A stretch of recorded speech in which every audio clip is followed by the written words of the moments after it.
good afternoon. My name is Holly Hart, and I will be going over the engagement portion of my 5E lesson plan. It is for 3rd grade math, and the TEK is 111.5.B.6.A.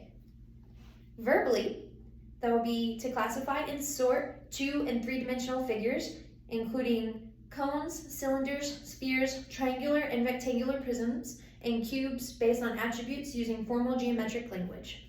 I will start this portion of my lesson plan off by asking my students if they can explain the difference between a 2D and 3D shape.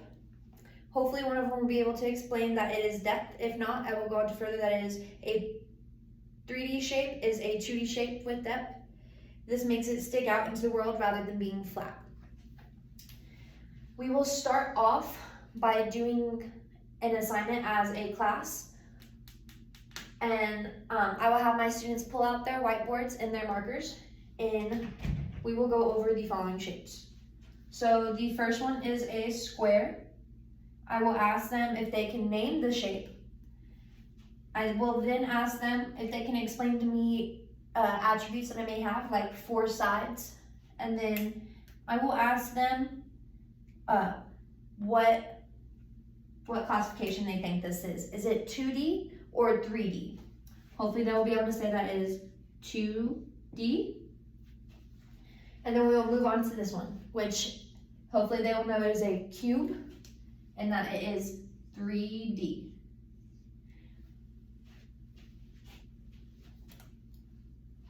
The next one will be a circle. I'll go over all the attributes with them on sides and stuff, but hopefully they'll be able to tell me that there's no sides and that it is a 2D shape. And the next one is a sphere, and it is a 3D shape, also with no sides. Then we have a triangle, and it is 2D. And then a triangular prism, which is 3D.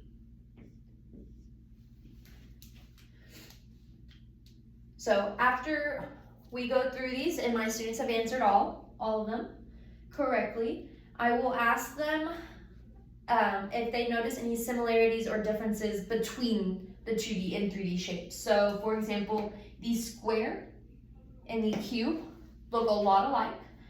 If you notice, the cube is kind of just 2 squares, just with a lot of depth, or a square with a lot of depth. Same with the circle and the triangle and the other ones. The circle and the sphere is just a circle with depth, and the triangular prism is a triangle with depth.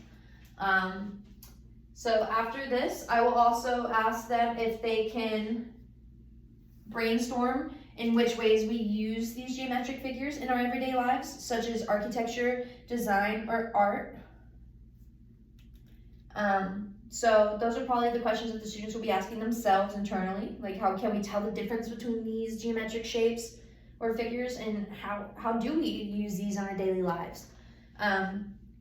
So afterwards, I will have the students do 2 worksheets, and then hopefully by the end of it, they will be able to classify and sort 2D and 3D geometric figures. So that is my total TEK for the day, and thank you for your time.